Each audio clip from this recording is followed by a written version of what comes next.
Kita akan membaca dari pasal yang ke-22 sampai 23 pada pertengahan perikop. Kita sampai pada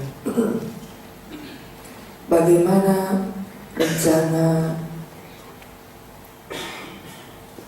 penyaliban Yesus yang telah dipikirkan oleh Yudas. Ada pemikiran yang disebutkan di ayat 4 pasal 22. Lalu pergilah Yudas kepada imam-imam kepala dan kepala-kepala pengawal bait Allah dan berunding dengan mereka bagaimana ia dapat menyerahkan Yesus kepada mereka. Menyedihkan sebab ia, yang disebut dengan ia adalah ayat 3. Masuklah iblis ke dalam Yudas yang bernama Iskariot, seorang dari ke-12 murid itu. Seorang dari murid yang makan bersama, yang hidup bersama, yang berjalan bersama, yang menikmati berkat-berkat, tetapi merencanakan bagaimana ia dapat menyerahkan Yesus kepada mereka. Dari seorang yang duduk makan bersama Yesus, malah mencari kesempatan untuk menyerahkan Yesus. Bukan hanya hari ini ada pengkhianatan, tetapi Yesus pun alami hal yang sangat menyakitkan. Yesus pun mencari cara, mencari waktu untuk menolong. Tapi Yudas, murid yang mencari waktu untuk menyerahkan Yesus. Ada sesuatu yang begitu bertentangan. Yudas adalah orang yang menjadi kepercayaan Yesus. Ia tahu ia memegang kas perjalanan penginjilan.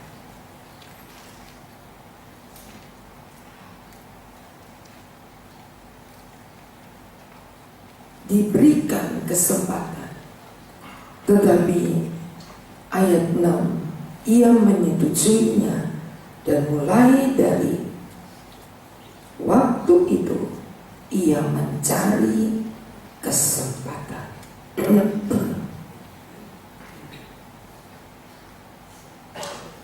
Sesuatu yang sangat menyedihkan ada di hati salah seorang yang dipercayai. Ada di hati seorang yang begitu diharapkan untuk menopang perjalanan penginjilan Yesus. Tetapi ia menyetujui dan mulai waktu itu. Menyetujui karena apa? Ayat 5. Mereka memberikan sejumlah uang kepadanya. Kalau di zaman itu seorang murid Yesus sudah menjual Yesus, apalagi di zaman ini. Kalau di zaman itu Murid-murid yang berjalan bersama Yesus yang lain tidak pernah berpikir tentang bagaimana caranya mendapatkan uang. Tetapi Yudas punya cara untuk mendapat sejumlah uang. Yohanes 12.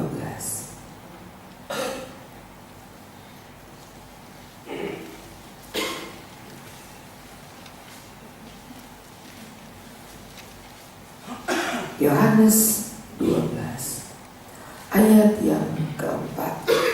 Yang belum membaca, yang baru datang, yang belum membaca, bersama-sama bacakan Yohanes 12 ayat 4, 3, 4.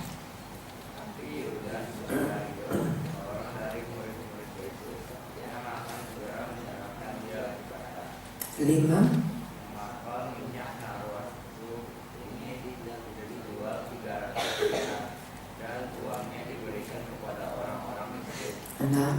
Hal itu dikatakan bukan karena ia memperhatikan nasib orang miskin, melainkan ia adalah seorang pencuri. Ia sering mengambil uang yang disimpan di dalam kas yang diberikannya.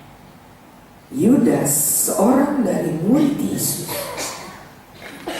yang akan segera menyerahkan dia, berkata, "Mengapa minyak narwastu tidak dijual 300 dinar dan uangnya diberikan kepada orang miskin?" Kalimatnya indah, tapi berselubung. Kalimatnya terdengar enak di telinga.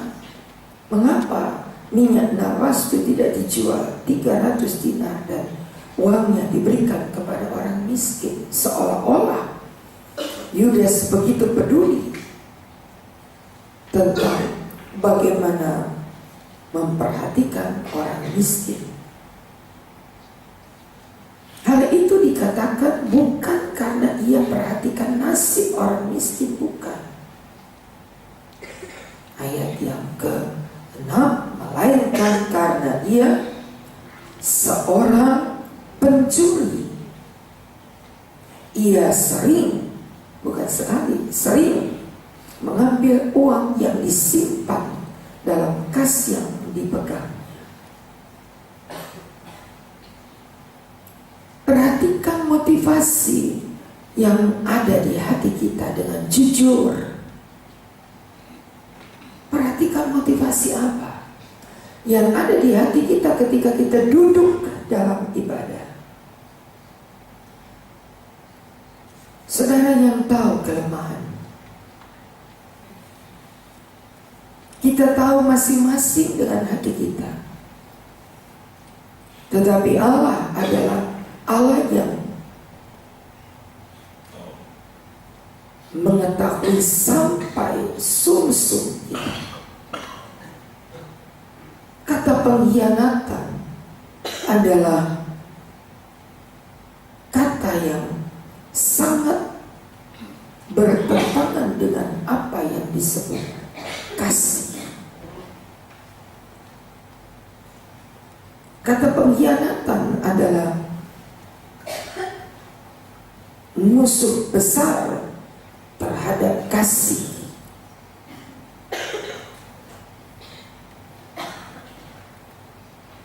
Betapa Yesus dengan kasih yang tulus dia melayani, bahkan dia berada di tengah murid-muridnya dengan amat tulus. Yesus berdiri untuk menjadi bagian daripada 12 muridnya. Tetapi kalau disebutkan perikopnya Yudas mengkhianati Yesus, maka yang sangat disayangkan adalah bagaimana Yudas mengkhianati kasih. Dan ini merupakan sesuatu yang sangat disayangkan ada di hati Yudas. Sangat disayangkan kalau remaja membuat acara untuk sebuah kata kasih, tapi yang kita baca ada orang yang mengkhianati kasih. Pengkhianatan kasih adalah cara yang paling menyakitkan, dan itu yang dibuat oleh Yudas. Dan sangat dilihat Allah bagaimana Yudas dengan sangat tega merencanakan menjual, merencanakan untuk menyerahkan Yesus tanpa setahu orang banyak. Bagaimana kita duduk di hadapan Tuhan? Motivasi apa yang ada di hati kita? Duduk untuk mencari kesempatan, duduk untuk mencari sesuatu, ataukah kita duduk untuk mengasihi Yesus? Mendapatkan sesuatu, mendapatkan keuntungan-keuntungan yang tanpa sepengetahuan orang lain ada di hati kita. Apapun alasannya, ketika itu bukan karena mengasihi Yesus, adalah sebuah pengkhianatan. Apapun alasannya, jangan pakai kedok, jangan pakai kedok sebuah pelayanan. Engkau sedang mengkhianati kasih Yesus. Jangan pakai kedok. Sebab Allah lihat kok, setiap hati kita dilihat Allah. Jangan pakai kedok pelayanan. Menyakitkan. Itu menyakitkan hati Yesus, bukan menyakitkan hati saya. Itu menyakitkan hati Yesus. Oh, karena sebab pelayanan. Pelayanan apa?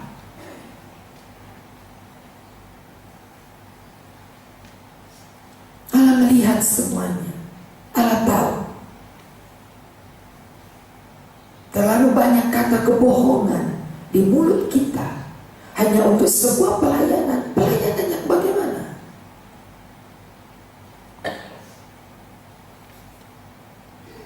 Merencanakan satu pekerjaan, merencanakan sebuah pelayanan. Oh, untuk melayani Tuhan, betapa enak di telinga terdengar.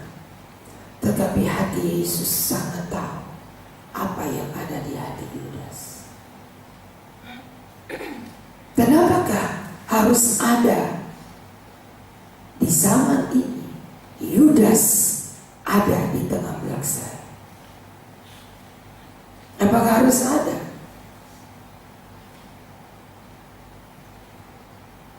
Hati seperti Yudas. Yudas sudah mati, tetapi hati seperti Yudas ada di akhir zaman. Kalau tidak ada ayat yang kita baca.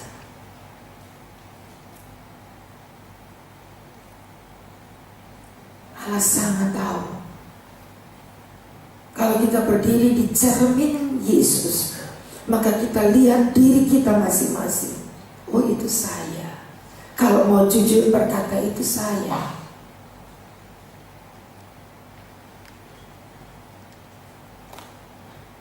Ia tidak berkata untuk apa memberikan, memecahkan buli-buli berisi minyak narwastu. Kalau dijual itu harganya 300 dinar. Bukan sedikit uang itu. 300 dinar berarti upah setahun orang bekerja. Karena 1 dinar adalah upah sehari. Dan kalau 300 dinar berarti upah setahun. Lebih baik dijual dan uangnya dibagikan kepada orang-orang miskin. Jelas Yohanes 12 berkata, itu tidak diucapkan karena Yudas memperhatikan nasib orang miskin, tidak. Karena dia punya rencana, kalau 300 dinar ada di dalam kas yang aku pegang, aku bisa berbuat A, B, C, D, dan seterusnya. Pengkhianatan itu karena motivasi keuntungan. Mari kita belajar. Kalau hari ini apa yang dibuat oleh remaja sebagai acara mengisi hari kasih sayang, lihat awal acara, Allah tanyakan lebih dulu kasih sayang seperti apa yang ada padamu. Mencari kesempatan untuk mendapatkan sesuatu keuntungan pribadi dengan gedor pelayanan, naif, memalukan. Mari kita belajar mempunyai kasih yang murni yang Allah ingin temukan di setiap hati kita. Barangkali di luar sana Yesus tidak temukan, tapi Yesus ingin temukan ada di setiap hati kita. Setiap kita yang duduk pada pagi ini, kalimat ini begitu tegas berkata, apakah kita sedang mengkhianati Yesus? Apakah kita sedang mengkhianati? Apakah pekerjaan yang kita kerjakan, kita lakukan karena ada udang di balik batu? Karena ada rencana-rencana lain yang kita sedang pikirkan. Tuhan Yesus tersenyum. Karena yang ada di hati kita adalah hati yang penuh kasih dan murni kepada Yesus.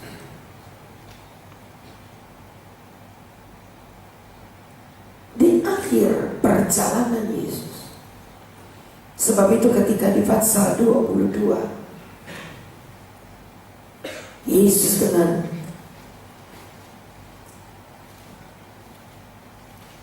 mengambil roti, mengucap syukur, dan membagikan kepada murid-muridnya. Dia mengambil tubuhnya sendiri. Ia menyerahkan, berdoa, memberkati, lalu membagi-bagikan kepada murid-muridnya dan berkata dengan penuh ketulusan, inilah tubuh. Inilah tubuhku. Dengan tulus dia berikan, bukan cuma sekedar roti, tapi dia berkata di pasal yang ke-22 ayat yang ke-19, Ibu Erna.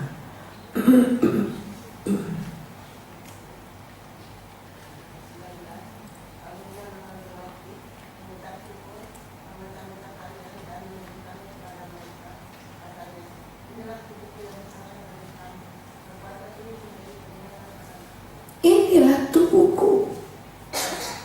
Bukan inilah roti. Tapi Yesus berkata, inilah tubuhku.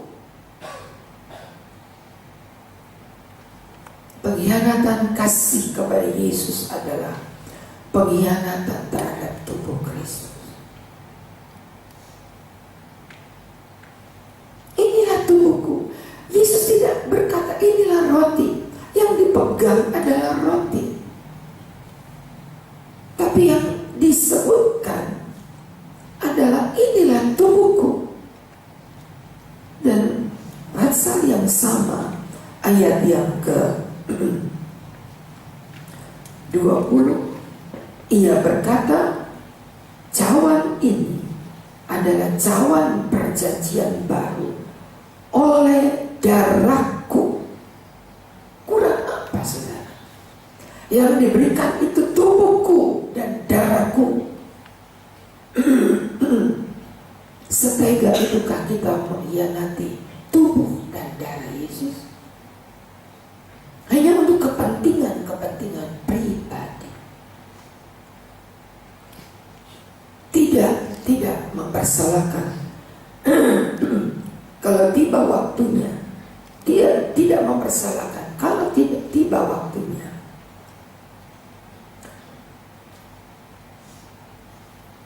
kita mengantar dewasa muda masuk dalam sebuah perkawinan, tidak ada salahnya. Benar di hadapan Allah, harus dilakukan. Tetapi jangan mengambil kesempatan untuk pacaran, pakai kedok pelayanan.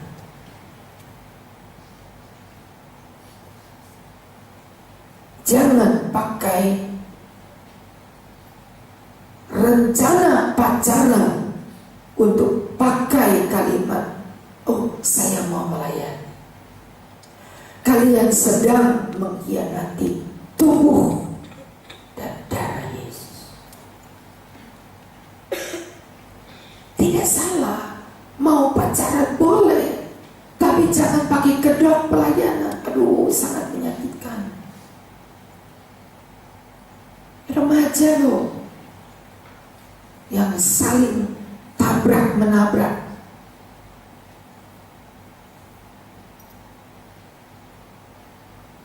Dan Allah sangat keberatan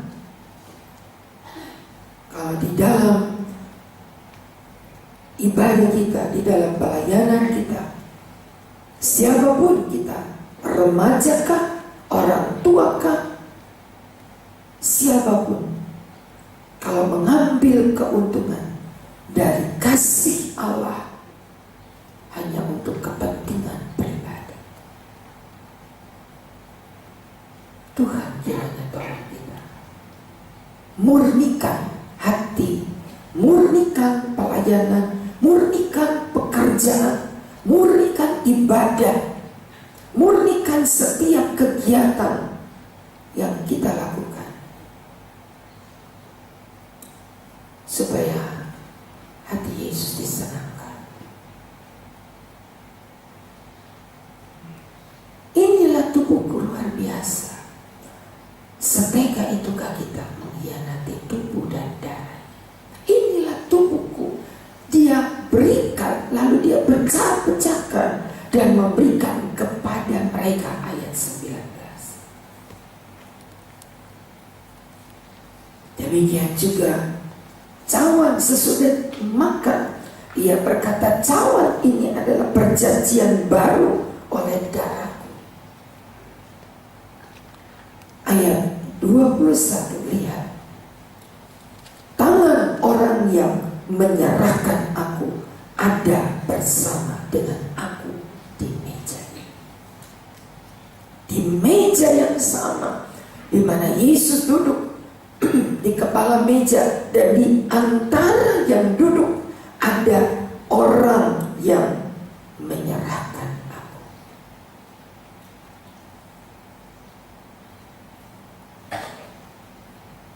Hari kasih sayang, tunjukkan kasihmu kepada Tuhan.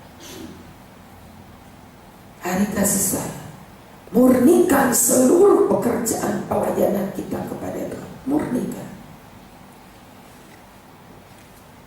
Jangan Allah temukan kepalsuan.